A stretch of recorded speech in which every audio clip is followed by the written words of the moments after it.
Hello everyone, I'm Brian. Today I'm reacting to Yogi Shiva, Webseries Episode 1, Stillness, Why Shiva Attacked Brahma. When I read that, I said, Shiva attacked Brahma. It's Brahma. I don't know who. I think Brahma is a cow? I don't quite know. So this was a request, so I'm going to go ahead and do it in two parts because I think these are relatively short. So I'll do Episode 1 and 2, then 3 and 4, and there's one that's really long. Anyways, let's go get started with the first one. When we say Shiva, generally he is always referred to as Swayambhu because there is no particular moment of creation, there is no particular source of creation. He is by himself. That's why the word Shiva means that which is not. That which is not does not happen at a particular time, does not happen through something, it is there. So Shiva was the creator. Brahma came and started creating. So various galaxies, the planets, the life forms. Okay, maybe I was wrong about that one. Brahma. What is Brahma? I remember I was talking to a friend, and I think my friend's mother, according to him, worshipped, I believe, Brahma, which I think he said it was a cow, I believe. So now, is this supposed to be, again, there's so many paths, it's just a little confusing. So is this supposed to be Brahman, or is this, like, you know, everything, or is this a different thing? And also, I keep thinking about Shiva, that is which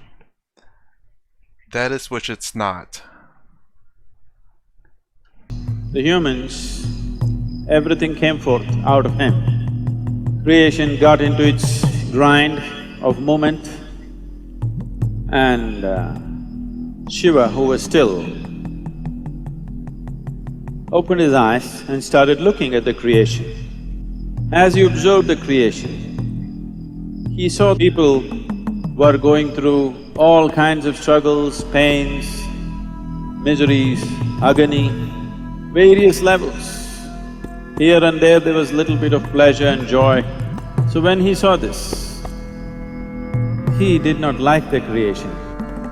He looked around, then he saw Brahma was so absolutely proud of his creation. He was looking at his creation with great pride and joy. Wait, so is I don't know why I asked, even though I already asked before. So is this Brahman? As in Brahman, as in Advaita Vedanta Brahman? Or is this a different kind of Brahma? Then he found two eyes were not enough, so he popped one more head to look at this side. He didn't want to miss anything. Then he popped one more and one more. Then he popped a fifth head, like a crown for his pride, not to look at anything in particular, just to crown himself with an extra head. When Shiva saw that this Brahma is so gloating about such a miserable creation, he got mad. He attacked Brahma and plucked his fifth head out. Now he has only four, you know. Brahma screamed in pain and said, "Why are you doing this to me?" Then Shiva said, "Are you not ashamed of this creation that you have done? Everybody is suffering, people are going through all kinds of struggles. People are going through all kinds of miseries and pain and agony." Brahma said, "I have not created pain, nor have I created joy. I have just made it. It is up to them how they go through this. It is in their mind." Then Shiva said, "Who created the mind? That is also your creation." Brahma said, "The mind has no attributes of its own, it is just there. People can make joy out of it or misery out of it. People can make agony out of it or ecstasy out of it, it's left to them." Then Shiva sat down and looked at the creation very carefully, observed every creature, and then he wanted to know his own mind. So he closed his eyes and started looking at the nature of his own creation, his own mind.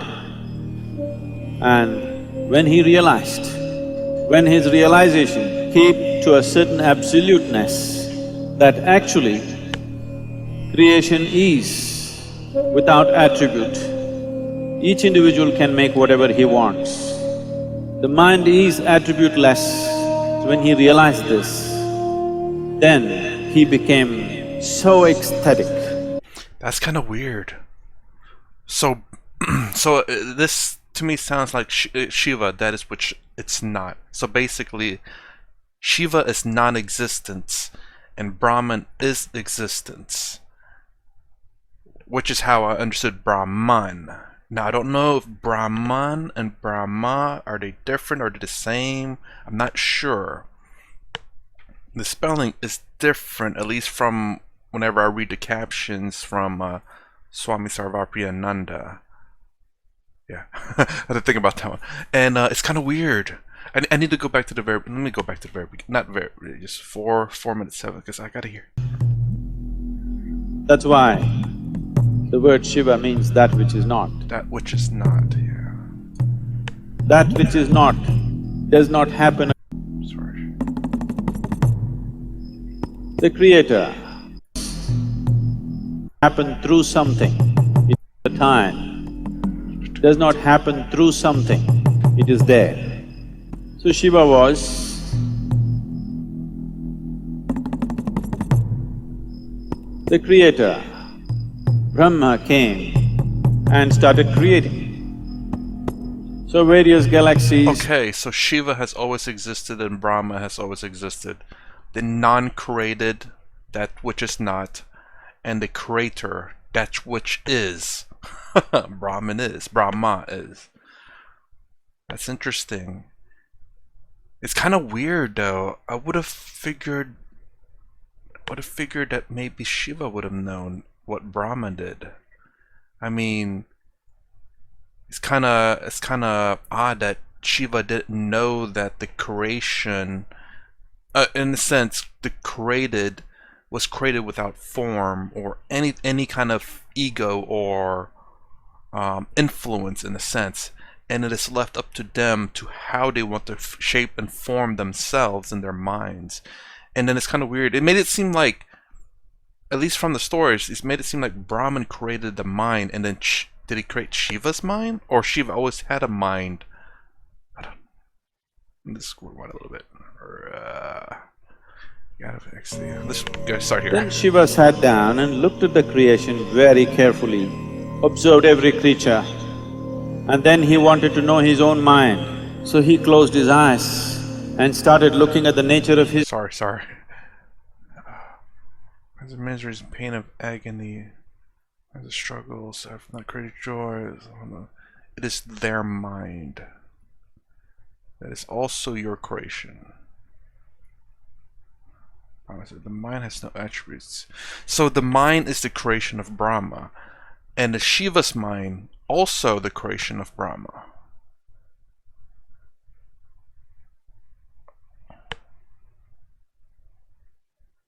Because, then again, I don't know what attribute Shiva has, but Shiva is that which is not. So I'm assuming, I'm making assumptions here, because again, I still don't know too much about Shiva, and I don't know if this is Brahman, just spelled differently because it's of a different way of life, or if it's a different Brahma.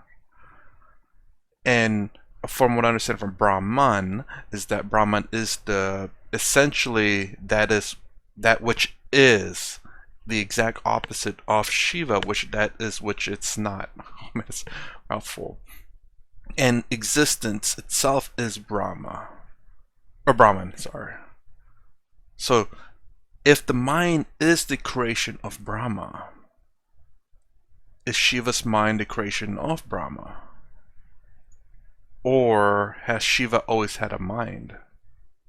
It is their mind. I have not created pain. Brahman's creation. Screamed in pain and said, He said, "Why are Sorry. you doing this to me?" I didn't intend this to last very long, but I'm trying to sort this out, and I wish I could ask Sadhguru this too. So I have to ask you guys. What do you think? Then Shiva said, "Are you not ashamed of this creation that you have done?" So he created all this, yes. Everybody is suffering. People are going through all kinds of struggles. People are going through all kinds of miseries and pain and agony. Brahma said, "I have not created pain, nor have I created joy. I have just made it. Just made it. It is up to them how they go through this. So not talking about the It mind is just yet. Their in mind. their mind." Then Shiva said, "Who created the mind? That is also your creation." Who created the mind, not their mind, but the mind in general. That means that includes, I would assume, Shiva's mind, because the wording matters a much, and I'm being technical here just because I want to fully understand it. I don't want to be too much open to interpretation. The mind is Brahma your said, creation. "The mind has no attributes of its own. It is just there. People can make joy out of it or misery out of it. People can make agony out of it or ecstasy out of it. It's left to them." Then Shiva sat down and looked at the creation very carefully, observed every creature, and then he wanted to know his own mind.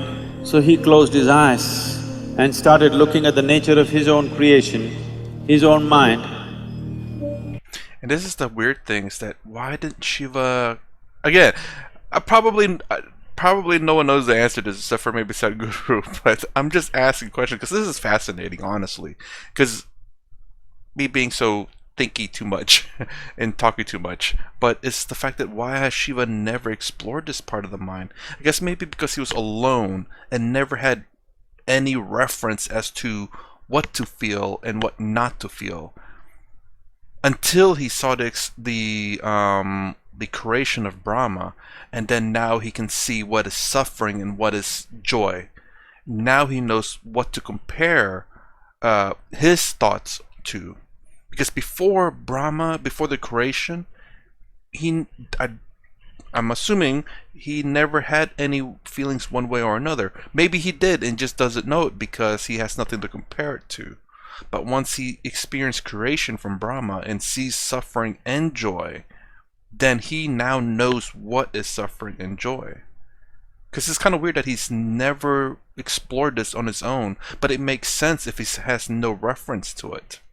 And when he realized, when his realization came to a certain absoluteness, that actually creation is without attribute.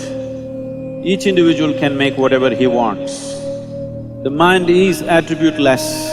So when he realized this, then he became so ecstatic that he jumped and danced. He danced wildly out of his joy and ecstasy. As he danced, So he's never experienced this before until just now. intensely, with absolute involvement, when every cell in his body was a dance by itself. Suddenly he realized that this dance is not necessary either, and he noticed at the peak of his dance, there was absolute stillness. So he sat down as an ascetic, unmoving, utterly still. They say that stillness happened on this day, on the Mahashivaratri night is when it happened. From intensity of ecstasy to absolute annihilation and stillness. These two things he went on alternating. This is the imagery that you see. Sometimes he's dancing and exuberant, sometimes he's utterly still as if nothing exists. When we say Shiva is the destroyer, it is not about destroying the world, it's about destroying your world.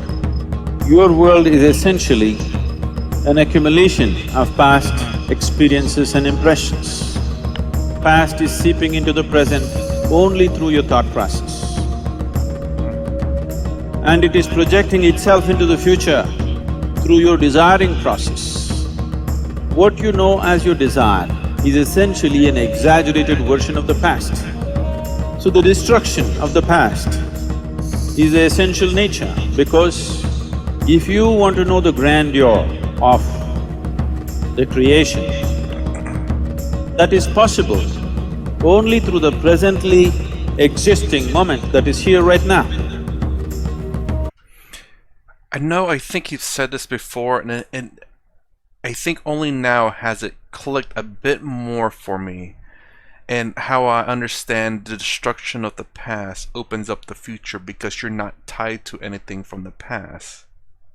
The destruction of the past opens up the future.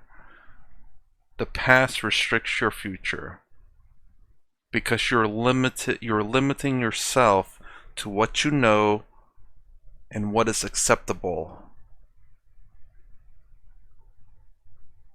Limiting yourself from the past, from what you think you can do and what you think you can't do. And when you remove that restrictions, the future becomes quite open.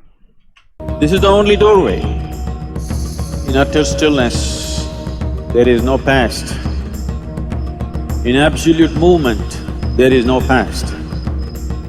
These are the two fundamental passages that Shiva found to give access to that which is creation and the source of creation.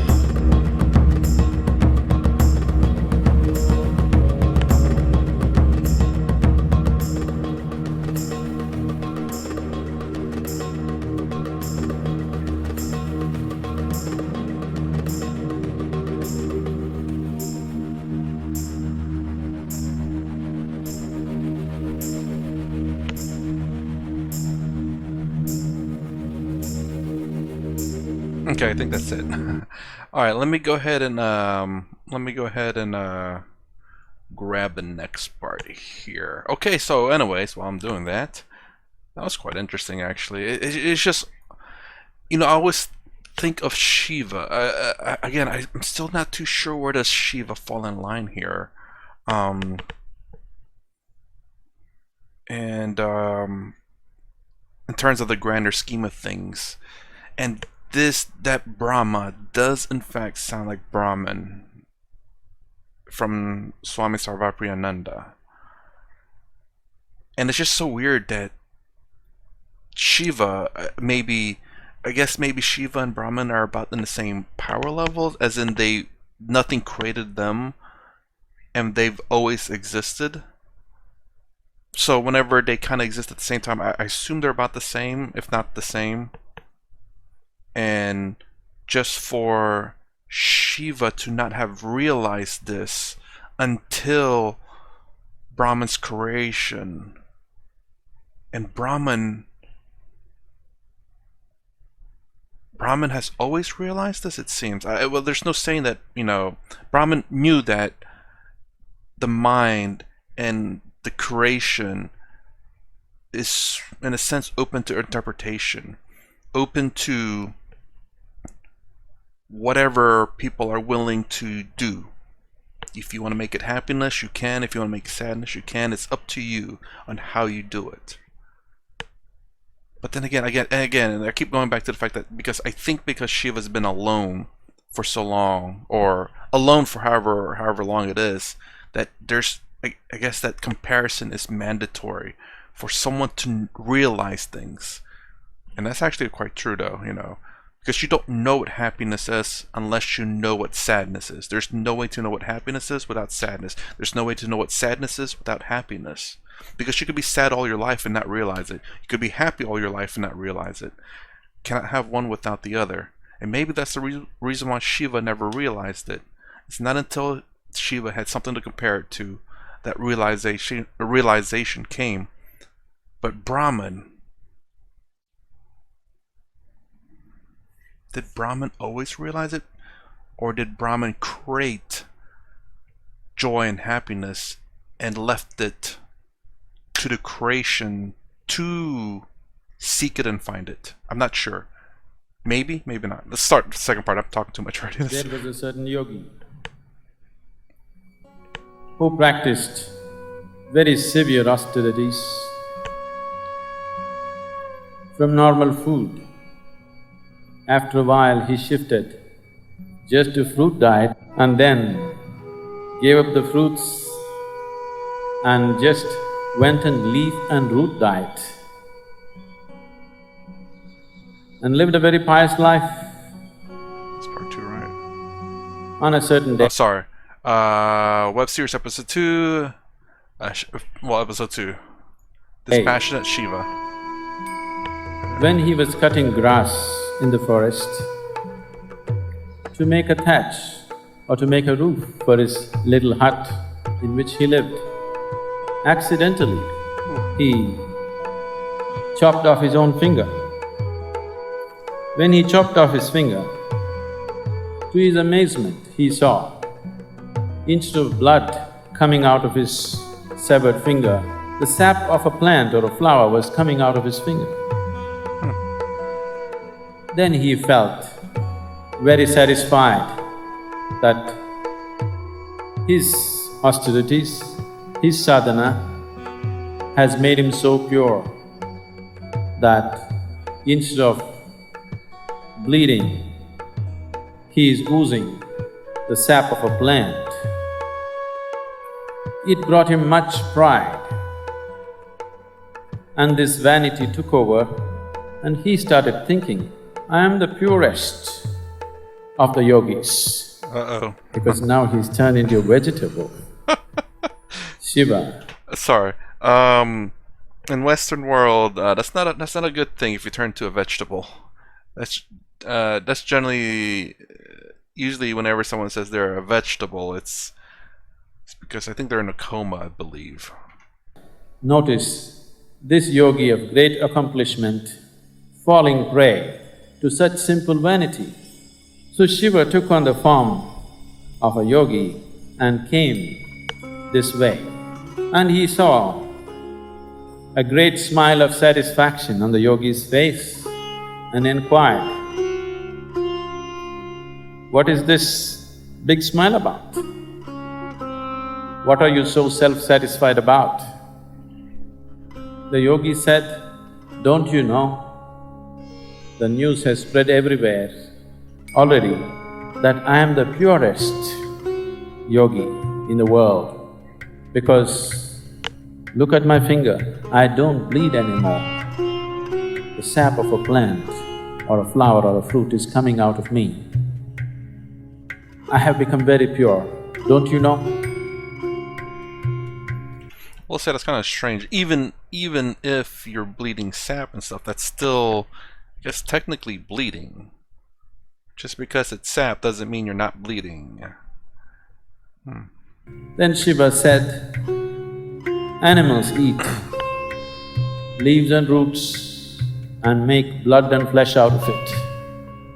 All of it, when it is burnt, turns into ashes. So there is nothing to be very proud of oozing plant sap. That which was a plant becomes an animal. That which is a man or an animal or a plant ultimately becomes ash. Look at me, he said, and chopped off his own finger. And ash came out of his body, and every pore in his body started oozing this ash, displaying that Shiva, a yogi, a true yogi, constantly lives death as he lives life. Only that one who is constantly aware of the mortal nature of his existence, who constantly knows that the flesh and blood that he carries is the ashes of the planet, only that one is truly pure. It is because of this that Shiva is always depicted as ash-smeared. He did not smear ashes upon himself, he oozed ash out of every pore of his body, displaying the ultimate dispassion that he is. The fundamental tool is this, that there is a certain dispassion. Passion for everybody, dispassion for myself. If this one thing arises in your life, you will see better everything. Passion for everybody, dispassion for myself. Definitely probably have to look up dispassion. I understand passion, and I am making an assumption on dispassion, as in the opposite of passion, but why dispassion for myself? Maybe is it because you don't want to be self-centered and have a passion or caring for everyone else other than yourself? Passion for myself. If you see everything better, if you see the floor that you're walking on better, will you be more balanced? If you're more balanced, if you're really balanced, can you do many more things? Can you dance a little more? That's about it. So everything that you do, if it's passionate, within you, the flower of dispassion will flower because you will see dispassion is the greatest flower.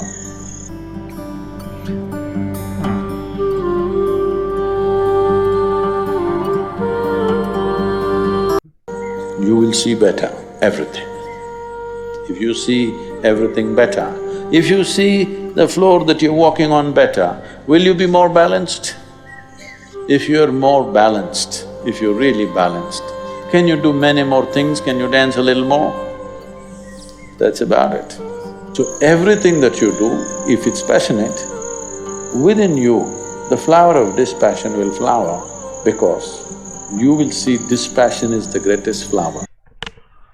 Now that's where I'm a bit confused. I do understand about being passionate about external things. Passionate about what you do, I'm assuming. Within you the flower of dispassion will flower, because you will see dispassion and is the greatest flower. Dispassion is the greatest flower. You will see dispassion as the greatest flower. Within you, the flower of dispassion will flower.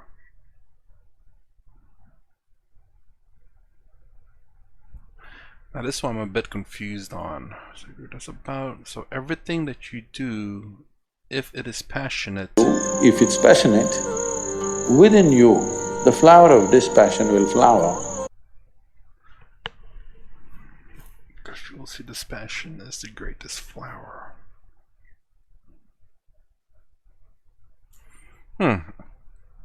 This one I'm not quite understanding. Why would you want a dispassionate flower in you? Or is it a dispassion just in a sense as to not be selfish? Then you… a flower of selflessness will flower within you because you will see selflessness is the greatest of flowers. So I don't know if I'm right on that. If I say it that way, it makes sense. So let's go back and let me redefine it just to see if that's what it means and if it makes sense to me. That's about it. So everything you do, if it is passionate, within you the flower of selflessness will flower because you will see selflessness is the greatest flower. So basically, to be passionate externally means selflessness, and the dispassionate flower within you still means selflessness, external still. As in, not necessarily like external things are more important. It's more along the lines of being selfless to basically everything. To be passionate about things aside from yourself, I believe. Okay, if that's what he means, then I think I get it. I'm not sure. It seems to make sense. Dispassionate flower within you. You don't… dispassionate, it's not a good thing. But if you were to say it in the selflessness, then yes. So let me know, did I understand him correctly there? And also, anything else I've said, am I right, wrong, and what are your thoughts on that? Within you, the flower of selflessness will flower because you will see selflessness is the greatest flower. Which, yes, obviously it's very nice and kind to see people who are selfless and who helps other people, who sees, I mean, kind of like the path of, I mean, there's a lot of paths. Path of karma, path of devotion, bhakti, karma.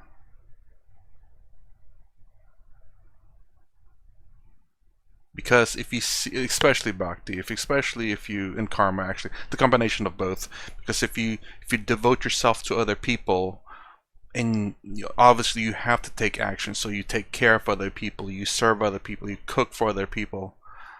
You go into like monasteries or something to serve the Lord by helping people.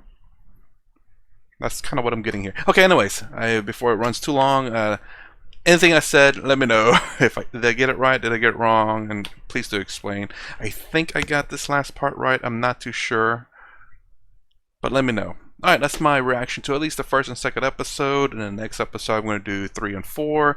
I think if they're relatively short, I know one of them is 45 minutes long, I believe. So if you like my content, please consider subscribing. Thumbs up, thumbs down below. Thanks for watching. I'll see you in the next vid.